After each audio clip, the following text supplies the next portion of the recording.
The murder of 6-year-old JonBenet Ramsey captivated the nation and put her family under the microscope, with many speculating that her father, mother, brother, or all three were involved in her killing. They had no experience.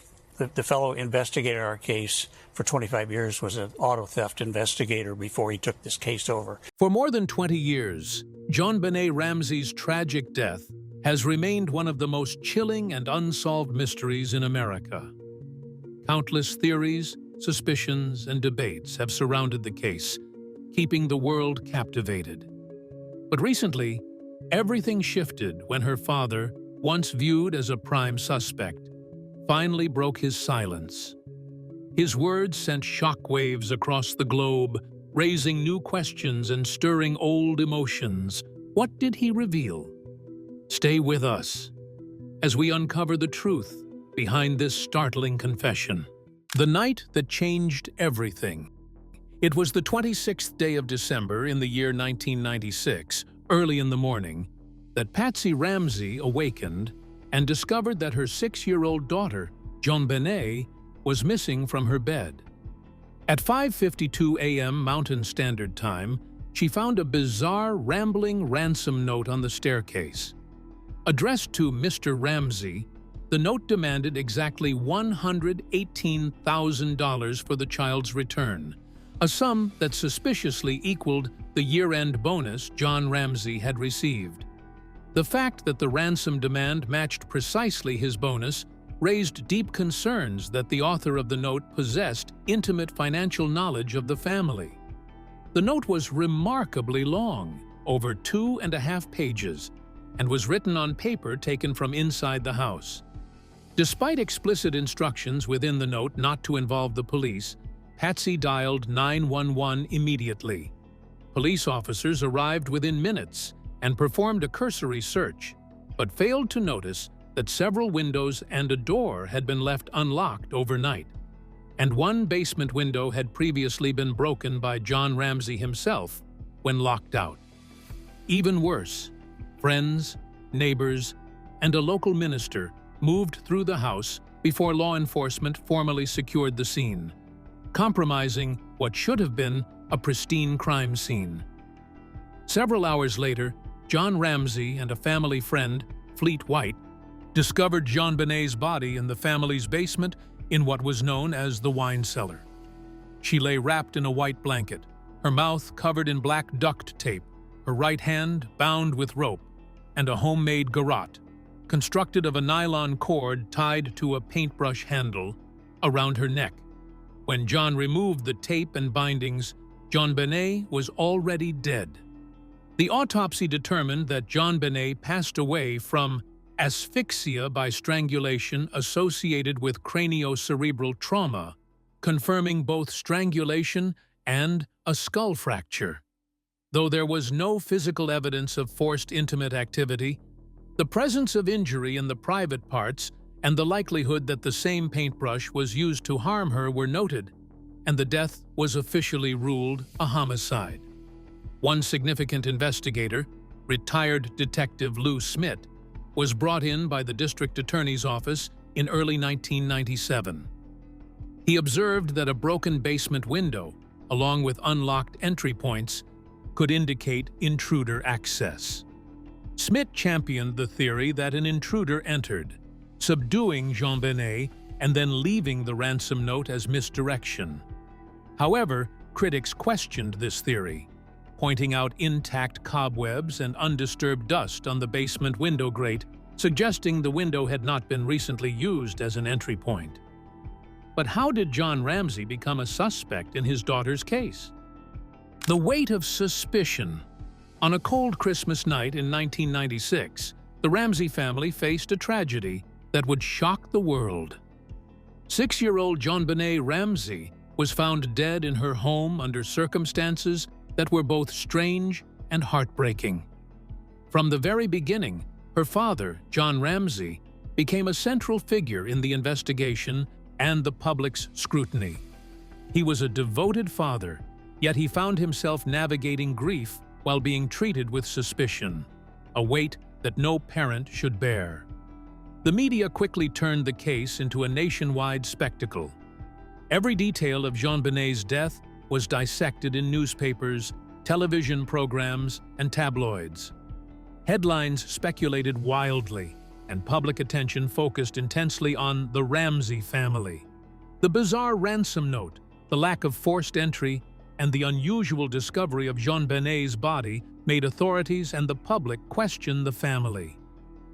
John, his wife Patsy, and their 9-year-old son Burke were all examined closely as detectives tried to piece together what had happened. Boulder police initially focused on John and Patsy. In child homicides, statistics show that a family member or caregiver is most likely involved. The absence of forced entry and evidence of staging at the scene, such as the ransom note, reinforced this focus. The Ramseys' hesitance to fully cooperate was interpreted by some as suspicious.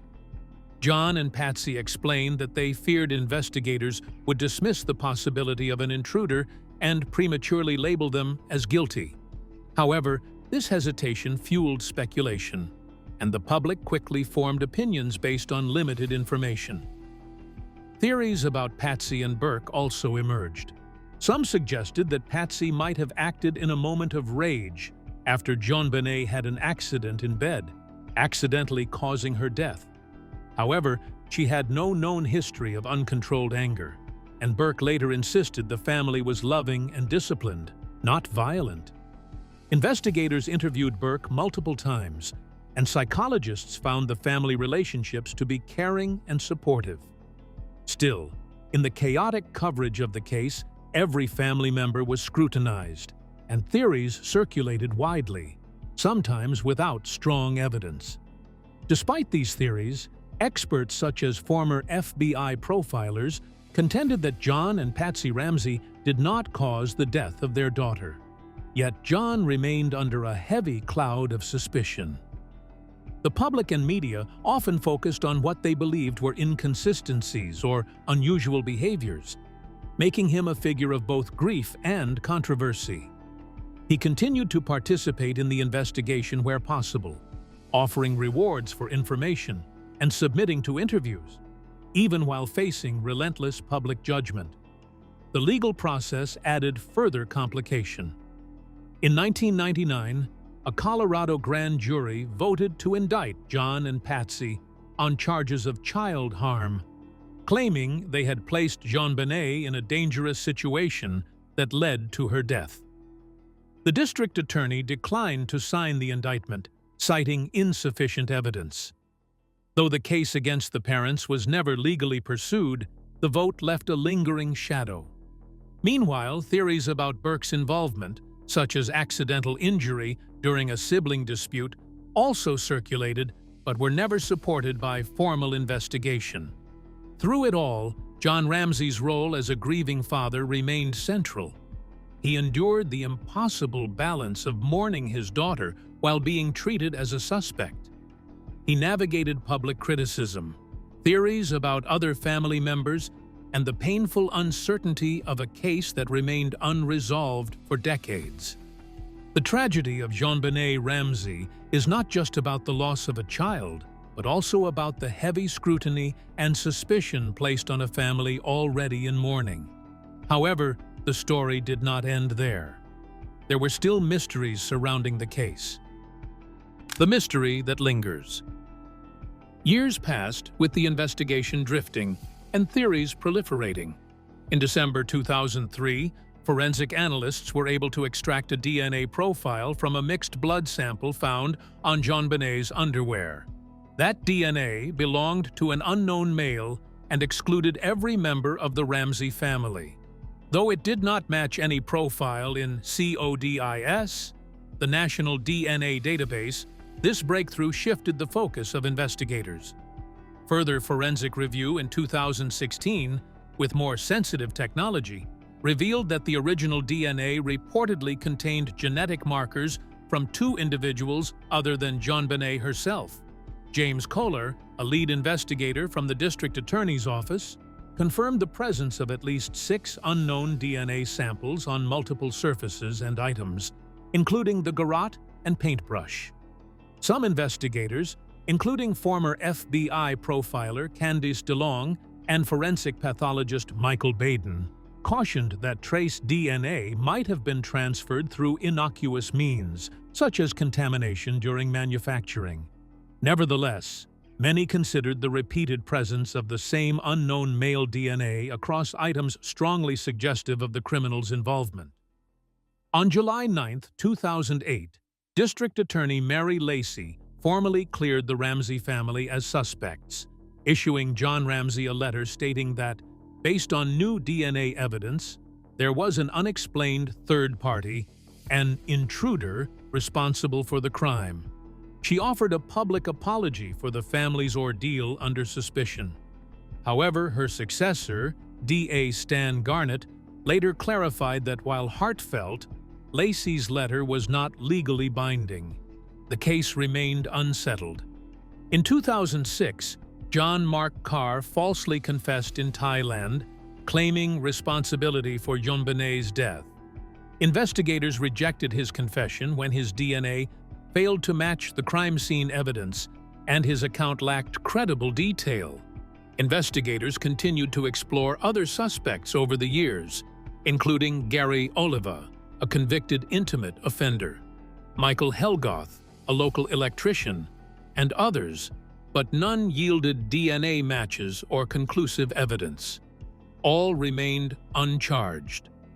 In November 2022, the Boulder Police Department partnered with the Colorado Cold Case Review Team. Thousands of tips, interviews, and evidence samples were re-evaluated. As of late 2025, more than 21,000 tips, case files from across 17 states, and evidence from dozens of individuals remained under review, with authorities stating that the investigation is ongoing and that they remain committed to solving this cold case. In November 2024, Netflix released a 3-part documentary series about the death of JonBenet Ramsey. Directed and produced by Joe Berlinger, the series re-examines the case, highlighting investigative missteps, law enforcement inexperience, media distortion, untested evidence, and the perseverance of the Ramsey family. John Ramsey appears in the series. He was neither paid nor granted editorial control. Despite decades of scrutiny, the death of JonBenet Ramsey remains unsolved. As of today, no individual has been arrested or charged in connection with her death. The diabolical mystery endures, sustained by unresolved lines of inquiry, public fascination, and evolving forensic tools. Despite all of this, the Ramseys still chose to fight for the truth.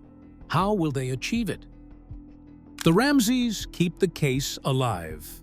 After the first storm of suspicion and confusion, the Ramsey family chose to step back from the public eye.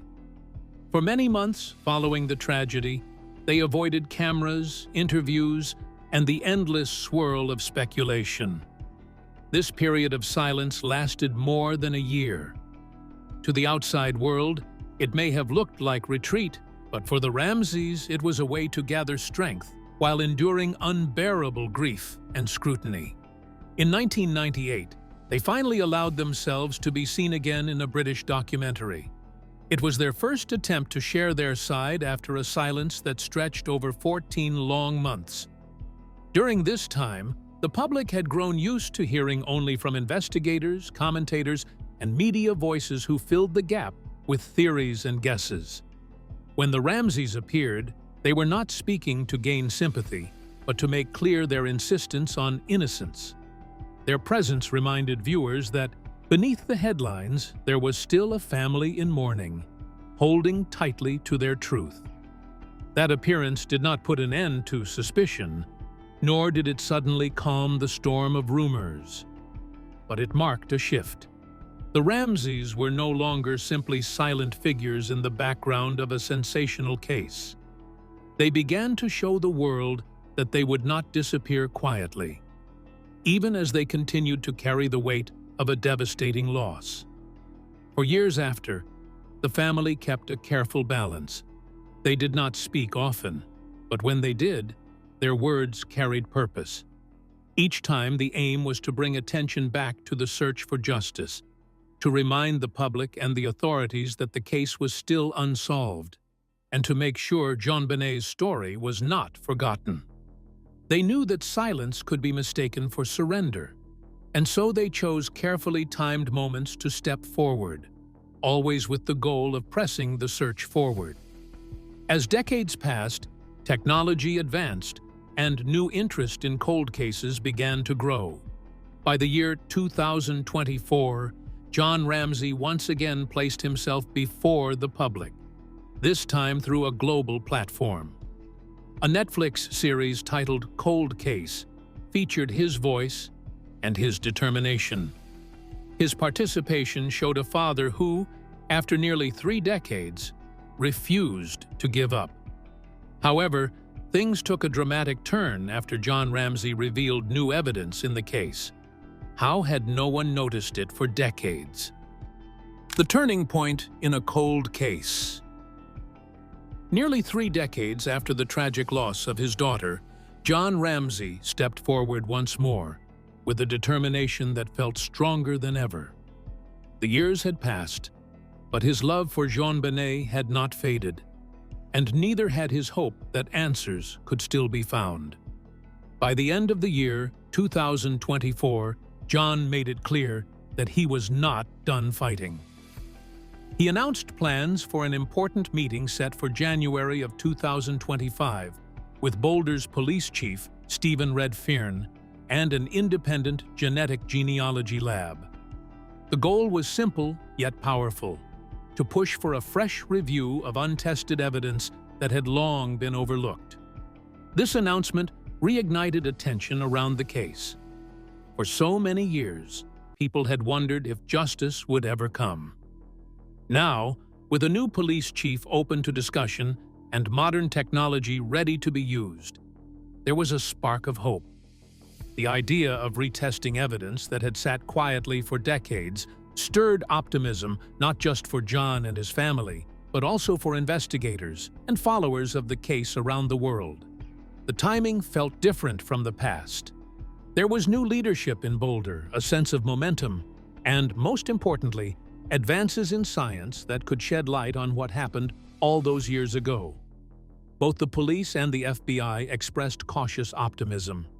They knew that technology had come a long way, and the possibility of solving a mystery nearly 30 years old no longer seemed impossible. It felt like the case, once thought to be stuck forever in uncertainty, could finally move forward with real strength. Jon himself became a steady voice, pushing for the use of cutting-edge DNA methods. He had seen what new technology could do in other cases, including the high-profile Gilgo Beach death, where advanced testing methods had helped identify a suspect after years of uncertainty. Inspired by this success, Jon urged Boulder authorities to embrace these modern tools. He wanted advanced genome sequencing and genetic genealogy to be applied to the evidence that remained. Items like the strands of hair, the garrote used in the crime, the ransom note, the flashlight, and other untested materials. Each piece of evidence represented a possible key to unlocking the truth, and Jon refused to let them sit untouched any longer. In addition to his push for science, Jon also shared his theory about what might have happened. He pointed to a disturbing case that occurred in Boulder not long after JonBenet's death. A masked intruder had attacked a 12-year-old girl in her home. To Jon, the similarities were too close to ignore, and he wondered if this intruder could be connected to his daughter's case. His frustration grew when he learned that police had dismissed the possibility. For him, this dismissal was painful because it meant that a potential lead, however unlikely, had not been fully explored. In his heart, he believed that every avenue mattered, and no stone should remain unturned. At the same time, Jon was careful not to be distracted by what he saw as irrelevant leads. A convicted intimate offender, Gary Oliva, who had once sent troubling letters claiming involvement, tried to arrange a meeting with John at CrimeCon, a gathering focused on crime and investigation. John rejected the idea firmly. For him, it was not worth giving attention to someone who sought to insert himself into the story without real evidence. His decision showed his focus. He was committed only to serious, promising paths that could truly bring justice. What impact does this have on the case? Could it finally lead to justice? The hidden key to justice. Nearly 3 decades have passed since the world first heard the name JonBenet Ramsey, yet the mystery of her death has remained unsolved. Many times, it felt as though the case would fade away into history, remembered only in documentaries or crime discussions. But today, there is a sense that the story is not over.